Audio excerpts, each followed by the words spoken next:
Chexiya Respublikasi Markaziy Yevropada joylashgan rivojlangan davlatlardan biri hisoblanadi. Davlatning umumiy maydoni taxminan 78,9 ming kilometr kvadrati bo'lib, poytaxti Praga shahri hisoblanadi. Mamlakatda yer munosabatlari va kadastr tizimi yuqori darajada raqamlashtirilgan va aniq huquqiy asosda yuritiladi.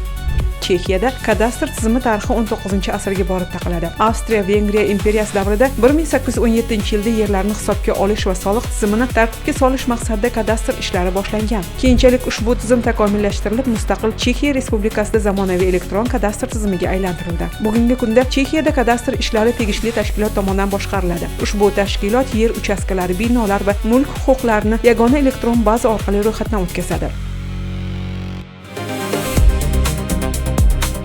Kadastr tizimi quyidagi asosiy vazifalarni bajaradi. Yer uchastkalarini ro'yxatga olish, mulk huquqini himoya qilish, yer chegaralarini aniq belgilash, soliq va baholash ishlarini yuritish, xarita va geoma'lumotlarni saqlash. Chexiyada yer munosabatlari qonun asosida olib boriladi. Har bir yer uchastkasining egasi, maydoni, chegarasi va maqsadi kadastr bazasida aniq ko'rsatiladi. Davlatda yer sotish, ijaraga berish yoki meros qilish jarayonlari elektron tizim orqali shaffof amalga oshiriladi. Mamlakat yer fondi asosan quyidagi toifalarga bo'linadi: qishloq xo'jaligi yerlari, o'rmon yerlari, qurilish va aholi yashash yerlari, sanoat yerlari, suv fondlari, muhofaza qilinadigan hududlar. Chexiya kadastr tizimining asosiy afzalligi ochiqlik va raqamlashtirishdir. Fuqarolar internet orqali o'z yerlari haqida ma'lumot olish imkoniyatiga ega. Bu esa korrupsiyani oldini olish va yer munosabatlarida shaffoflikni ta'minlashga xizmat qiladi. Xulosa qilib aytganda, Chexiya Respublikasi kadastr tizimi Yevropadagi eng rivojlangan tizimlardan biri bo'lib, yer resurslaridan samarali foydalanish va